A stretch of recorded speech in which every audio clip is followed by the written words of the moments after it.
Welcome kabayan at kaibigan. Una sa lahat, gusto muna kitang i-congratulate dahil binigyan mo ang sarili mo na mapakinggan ang napakagandang opportunity na ngayon ay ipapakita ko sa iyo. In this video, mauunawaan mo kung bakit ngayon ka na dapat magnegosyo. Maraming tao na ayaw mag-business. Dahil karamihan sa mga tao, lalong-lalo na sa mga Pinoy, ay ganito ang mindset. Anak, aral ka mabuti para pagka-graduate mo ay makahanap ka ng magandang trabaho. Ito ang ilan sa mga dahilan kung bakit after natin graduate ay nagsisikap tayo agad na makahanap ng trabaho.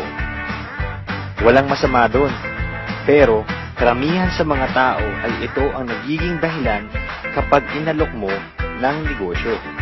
Ayoko mag-business, wala akong pera, o wala akong kapital.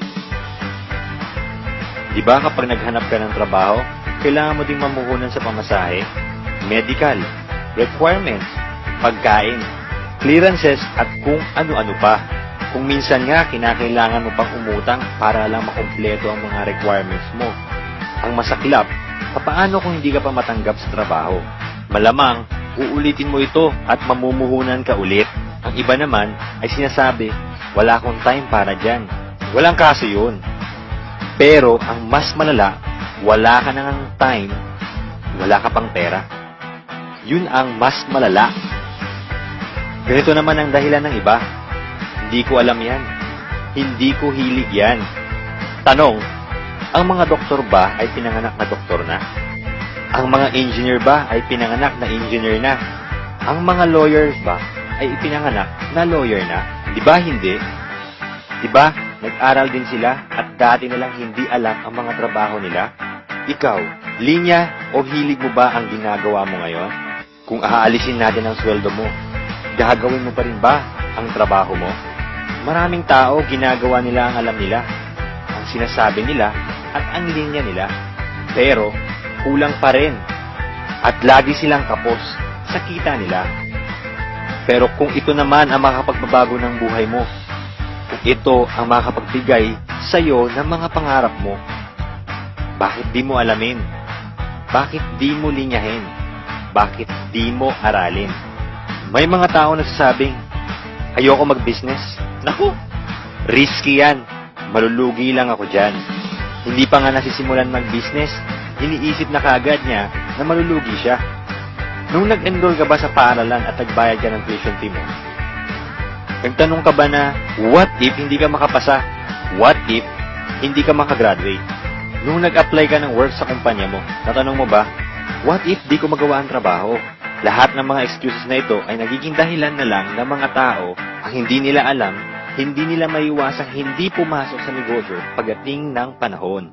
Diskumpiyado ka pa din ba? Sige, tignan natin. Meron tayong tinatawag na life cycle. Una ay study. Nag-aral ka at kapag nagkaanak ka, pag-aaralin mo din. At kapag nagkaanak ang anak mo, ay pag-aaralin niya din ito. Dahil kailangan natin mag-aral para tayo ay matutong magsulat at bumasa. Pagkatapos mag-aral, tayo ay gagraduate at pagka-graduate ay magtatrabaho. Pero may mga ilan naman na hindi nakapag-aral at hindi nakagraduate pero nagtatrabaho. Dahil kailangan natin magtrabaho para meron tayong pangsuporta sa pangangailangan natin araw-araw. Ang tanong, gusto mo ba na habang buhay nagtatrabaho? Gustuhin mo man ay hindi pwede. Dahil pag edad mo ng 60 o 65 years old, wala ka na magagawa. Retired ka na. Ngunit makakatanggap ka naman ng retirement fee mo. Pero dahil retired ka na, tigil na ang work. Kaya tigil na din ang income. At kahit gaano pa kalaki ang retirement fee mo at naipon mo, kapag ang pera ay puro palabas at walang papasok, tama, mauubos at mauubos ito sa mga pangangailangan mo at ng pamilya mo, lalong-lalo na kapag ikaw ay may karamdaman na. At para hindi maubos ang pera mo, ano ang maaari mong gawin? Malamang, isa lang nasa isip mo. Papasok ka sa business. Kanina, kaya ayaw mo pumasok sa business ay dahil kailangan mong mamuhunan. Di ba ito din ang kailangan mo ngayon? Kanina, ang sabi mo, wala kang time. Sa tingin mo, pag edad mo ng 60 to 65, napakarami yung pang time. Kanina ang dahilan kaya ayaw mo dahil hindi mo ito alam. Ngayong retire ka na, anong alam mo sa business? Kung buong buhay mo ay nagtrabaho ka lang at di ka nag-business. At dahil wala kang knowledge about sa business, yun ang risky. Dahil mas mataas ang posibilidad na bumagsak at malugi ang business na itatayo mo. Pero huwag kang mag-alala. Dahil hindi yan mangyayari ngayon. Yan ay later pa. Pero kung papasok ka din pala sa negosyo, kailan mo gusto? Now or later? Simple. Kung ngayon mo sisimulan, ngayon mo aaralin, ngayon ka matututo. Ngayon ka din kikita.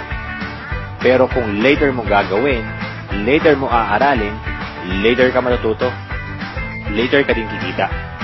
Ito ang ilan pa sa mga dahilan kung bakit ngayon ka na dapat magnegosyo. Let's say 20 years old ka na ngayon. After 5 years, nag-fail ka. Okay lang dahil bata ka pa. Pwede mo pang ulitin. Kung 65 ka na and after 5 years ay nag-fail ka, mauulit mo pa kaya? Kung 20 ka na ngayon at after 5 years, naging successful ka, mas may enjoy mo ba? Oo naman. Kung 65 ka na ngayon at after 5 years, naging successful ka, may enjoy mo ba? Lalo na kung sa panahon na yun ay may karamdaman ka na. Ngayon, alam mo na kung bakit maganda na ngayon ka na dapat pumasok sa business. Click the link below